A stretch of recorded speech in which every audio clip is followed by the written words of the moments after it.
แมวเมียวขอบคุณค่ะ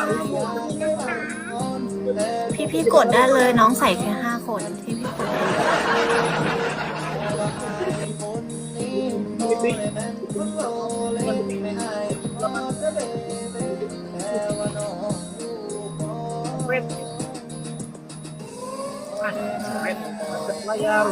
น้องนั่งมาเป็นลูกไผ่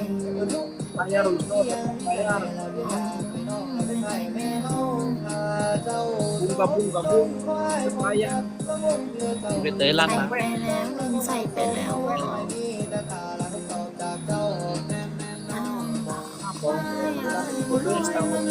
ใหญ่ ดีค่ะคุณค่ะนะคะบ๊ายบาย คือโยนติ๊กตอกเยอะขอบคุณนะคะ